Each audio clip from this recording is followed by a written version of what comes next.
back to school season ramping up, we're going to see if we can find some good deals on maybe some computer hardware like GPUs, as well as peripherals. I was sent a couple of different items. We're going to see if they're any good, as well as I'm going to recommend some other things that may be beneficial to you if you're going off to school or even building a new work or gaming setup. Let's get started. Today's video sponsor is going to be cdkdeals.com. I'm going to put all of this in the description, but they also happen to be running a back to school sale. It's going to be putting in code CC30. That's going to be my code CC30. You're going to get 30% off Windows 10 Pro. Now, I've used this countless times myself. I even tested it with Windows 11. I first did it on the Windows 10 machine, and I was able to upgrade without any issues at all to Windows 11. It's a very easy process to get the CD key, and remember, this 30% off deal is only going to be active until September 3rd. All right, during back to school season, even if you're not in college or going back to school, whatever it may be,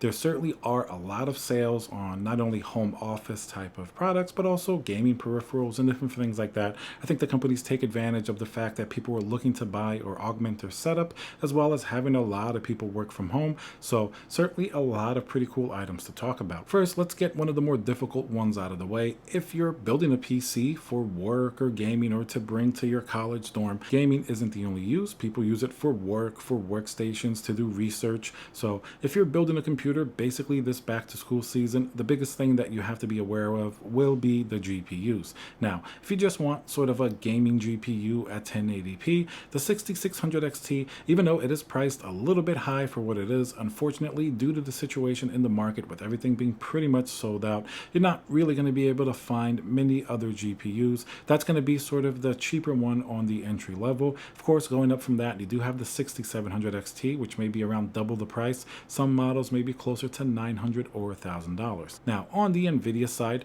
the really high end, sometimes you can find a 3080 Ti or a 3090. Those may actually be very useful if you're doing work that's content creation or research or machine learning or something like that. Those are still very, very powerful GPUs, but keep in mind, even though you may be able to find them at their MSRP in stock, prices have gone up a considerable level. To get a little bit lower to compete with some of the offerings I mentioned from AMD, maybe a 3060 or 3070 would have been ideal, but they seem to be readily sold out because of the cryptocurrency mining. So you may have to maybe pay a little more for like a 3070 Ti. Those seem to have come into stock a little bit more readily because they're going to have the light hash rate limit, as well as jumping up to what I mentioned before, a 3080 Ti. Unfortunately, most of these NVIDIA GPUs are still very difficult to get, but at least the good news, after you get the GPU out of the way, most other components, including the CPU, have been pretty easy to find. Of course, if you're going to go on the higher end, I still recommend the Ryzen CPUs, and if you want a more entry-level build, Intel actually has a lot of good value and options in their 11th generation that work great for even content creation as well as gaming. So let's talk about some other products and if they're any good. Recently, I was sent this headphone. This is the Edifer. This is going to be the 820NB. Now, this is going to be a Bluetooth headphone with noise canceling as well. It comes in a little bit less than $100. Now, it's very simple. All it came with was the headphone as well as a little charging cable. It's USB-C. It really reminds me of the Sony noise canceling headphones like the MX3. And at first, I wasn't sure what to expect. They certainly do feel a little bit lighter than the Sony headphones. The build quality, of course, isn't going to be that level, but that's what you would expect for something that costs considerably less.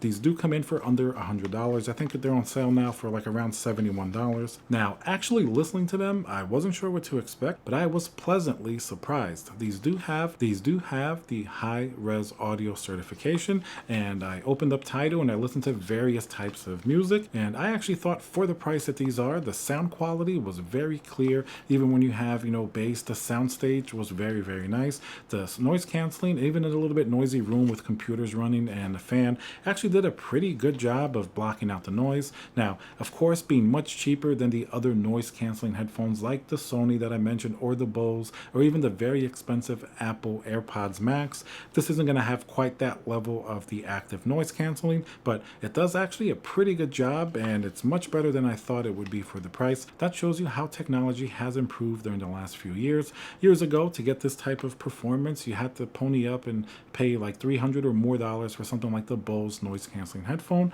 but to get something like this around $70, I was really pleasantly surprised. And I can understand why the build quality is going to be a little bit lighter, more plastic than one of the higher end headphones. They do have to minimize costs somewhere, but overall, very happy. I even played some games with this. They do have a game mode that has pretty low latency, so that's one of the issues with Bluetooth. You don't want like too much latency. You want to make sure that it can be as instant as possible, especially if you're gaming. So even though I probably wouldn't use these specifically just for gaming headphones, I think these are great when you have a little noisy area like an office or something like that. They're very light and comfortable, one of the benefits of sort of the plastics that they use. Overall, after trying these as my main set of headphones for a few days, I was actually pleasantly surprised at how capable they were. Now, the next product that was sent to me by the same company is going to be this keyboard and mouse setup. Now, the first thing you're going to notice is just how crazy the keyboard design is. The keyboard has a different designs on it. The keys are blue, so overall it looks pretty crazy, very different than the common keyboard that you're used to seeing. So once again, when I started using it, I wasn't sure what to expect. After plugging it in and also trying it out for a few days, it certainly was a very comfortable typing experience. I love how the keys feel. Most likely, if I was going to use this a long time, I'd want to use maybe keycaps that are maybe like one solid color or maybe a more traditional color. I do like having the different colors sometimes, but you really need to have the right setup for this to look really good. But overall, I definitely enjoyed using the keyboard. Once again, it comes very simply just with a cable to plug it in, and there's a little magnetic top that comes off in case you need to clean it or switch out any of the keys. I'm sure you can get keys of different colors and something like that if you do want to switch it out. Now, accompanying this keyboard is a much more conventional wired mouse. Now, this is going to be a gaming mouse, the EM928 Dario. It's going to be a corded gaming mouse. It does have an optical sensor, PMW3389, and you can set your DPI from 100 up to 16,000. Now, I personally do prefer these optical sensors instead of the laser or any of those other sensors. I just think traditionally for gaming, these just feel more accurate. They're sort of the little bit more old school type of setups. Some of the newer mice will try different technologies like laser and things like that, but personally, I still prefer a more traditional sensor like this with the optics. And in terms of the DPI, I never go that high anyway. If I'm playing something like an FPS game, generally I'll keep it between 400 to 800, and if I'm using Windows, maybe a little bit higher, like 1600, but generally 800 for me is the sweet spot, the DPI. I just like having a bigger mouse pad area, especially if you're playing some type of a competitive game. Now, the mouse definitely feels pretty good in the hand. Now, it's certainly going to be a more conventional looking and functioning mouse, but it does seem to tick most of the boxes that I would want with the optical sensor. It feels great in the hands, and also it does have onboard memory, so that way I love switching DPI on the fly. Sometimes when I would go from a game back to Windows, or you want to do some work in Excel or something like that, it's great to be able to switch the DPI, because after all, having just one DPI is not really very good if you're going to do multiple things that require different levels of sensitivity. Remember to smash that like button, and I'll see you guys on the next video.